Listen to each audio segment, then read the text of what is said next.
Here's the truth. You are shaping your family culture every single day. Not with the big stuff, but with those repeated everyday choices.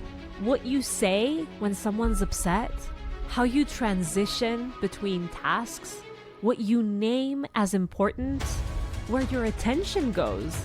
That is all culture. Today we get into the building blocks of the conscious family culture. Hi there. If this is your first time here, welcome to the Parenthood and Relationship Podcast. I'm your host, Markella Kaplani, a psychologist, a parenthood and relationship coach, and a parent myself. Together, we explore the transformative journey of parenthood and its profound impact on our relationship with ourselves, our partners, and our children, so that we can be present and show up as we envision without having to do more. Let's get into today's episode. Hi, and welcome back to the Parenthood and Relationship Podcast. Today, we're building on last week's episode where we explored how every family already has a culture. That is, whether we've chosen it or not. If you missed that one, you might want to hit pause and go back. Because this month, we're layering the building blocks of intentional family life. And today's episode, it's all about what I call the 3 R's of culture shaping: rituals, rhythms, and roles. These are the invisible ingredients that give your home its texture. And if you've ever thought to yourself, why does it always feel so chaotic? Why do I keep falling into the same patterns? Or how do I help our kids feel more secure without turning into a schedule-obsessed drill sergeant? Well then, this episode is for you. Let's break it all down. Number 1, rituals. This is the glue of connection. Rituals may sound like routines, but they're not. A routine is something that you do to get through the day. A ritual is something that you do to mark meaning, even in small moments. This could be the way that you say goodnight, what you do on a Sunday morning, every Sunday morning, a phrase that you whisper to your child before they leave for school, a breath you take before sitting down to eat. Rituals create memory. They say, this moment matters. And here's the kicker. You already have rituals. The question is, are they intentional? Do you slam the doors and sigh when you clean up after everyone? That's a ritual. Do you pick up your phone as soon as you sit down on the couch next to your partner? That is a ritual too. Rituals shape emotional tone. They say what we value without ever having to say it out loud. Secondly, we have rhythm. This is the nervous system's love language. Human beings, especially children, thrive on predictability with warmth.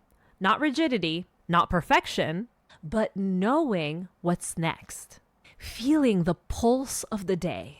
Examples of rhythm are morning flow versus morning chaos. Knowing when transitions happen. Having a cadence to your week, like Friday movie night, Saturday cleanup, Sunday reflection. Making space for rest, connection, and even conflict repair. Rhythm helps everyone exhale. When the day feels rhythmic, the nervous system doesn't stay on high alert. It knows when to prepare, when to lean in, when to rest. If your family feels like it's constantly living in reactivity, like everything is a last-minute scramble, rhythm might be what's missing. And here's the secret. You don't have to fix the whole day. You can pick one moment. Begin with bedtime, for example, and anchor it. Same time, same tone, same flow. That one change can have a ripple into everything else. Number 3 are roles. These are the unspoken scripts that we act out. Every family, whether we realize it or we don't, assigns roles. They're often unspoken and often inherited too. Some common ones are the peacemaker, the organizer, the fun parent, the emotional one, the one who always gives in, the one who always loses it. Sometimes we assign these to our kids too. She's the sensitive one. He's the wild one. Or even, he's the responsible one. But here's the thing. Roles, while they help us function, they also limit us. They become self-fulfilling prophecies. They stop us from seeing each other with fresh eyes. Part of a conscious family culture is learning to name these roles and then loosening their grip. Ask yourself, what role am I unconsciously playing in this season of our family? Is it one that I chose or one that I inherited? And could it be time to update the script? So now, let's put it all together. If you want to take what we talked about today and actually apply it, here is a simple practice. Set aside 15 to 20 minutes this week, just you or with your partner, and journal or talk through these 3 questions.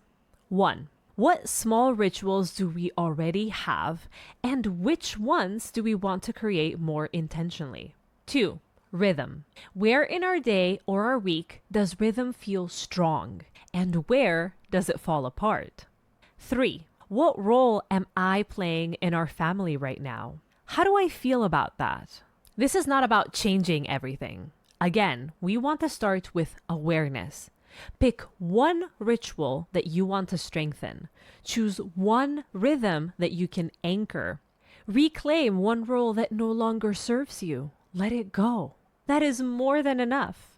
Here's the truth. You are shaping your family culture every single day, not with the big stuff, but with those repeated everyday choices. What you say when someone's upset, how you transition between tasks, what you name as important, where your attention goes, that is all culture. So if it's feeling heavy or scattered or chaotic right now, well, let me first say this. You're not failing, but it is a sign that there's room to breathe, that there's room to notice, room to choose differently.